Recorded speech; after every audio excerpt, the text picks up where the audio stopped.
যেই ভূমি 5 মাস চাষ করা যায়, 7 মাস থাকে পানির নিচে, এখানে লড়াই এবং সংগ্রাম ভূমিকে ঘিরে, পানিকে ঘিরে, জালকে ঘিরে। আমাদের এখানে সবচেয়ে বড় যে সমস্যা সেটা হচ্ছে কর্মসংস্থানের অভাব। 5 মাস চাষ করে 12 মাস জীবন নির্বাহ করতে হয়।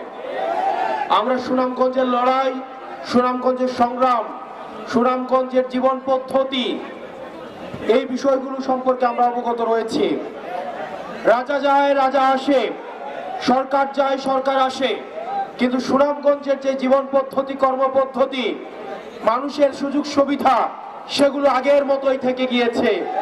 প্রিয় সহযোদ্ধা, প্রিয় সুনামগঞ্জবাসী, আমরা শুনতে পাচ্ছি যারা এনসিপিতে যোগ দিতে চায় বা যারা এনসিপি করতে চায় তাদেরকে স্থানীয়ভাবে ভয়ভীতি দেখানো হয়, তাদেরকে প্রশাসন অসহযোগিতা করে।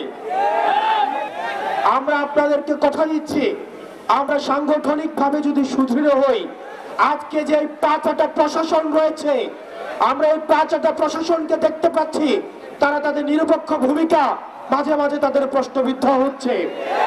তারা আবার আগের মতো করে, আমরা জানি প্রশাসনের মধ্যে একটা অংশ রয়েছে যারা চায় নিরপেক্ষ প্রশাসন গড়ে উঠুক, কিন্তু একটা প্রশাসন রয়েছে, একটা পক্ষ রয়েছে যারা হচ্ছে সুবিধাভোগী, যারা হচ্ছে তেলবাজ, যারা হচ্ছে চাটার দল।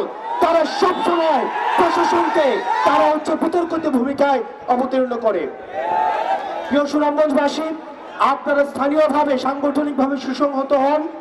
আমরা বিশ্বাস করি এনসিপির মধ্য দিয়ে আপনাদের দীর্ঘদিনের যে লড়াই, আপনাদের দীর্ঘদিনের যে সংগ্রাম, সেই লড়াই এবং সংগ্রামের চূড়ান্ত ফলাফল আমরা দেখতে পাবো।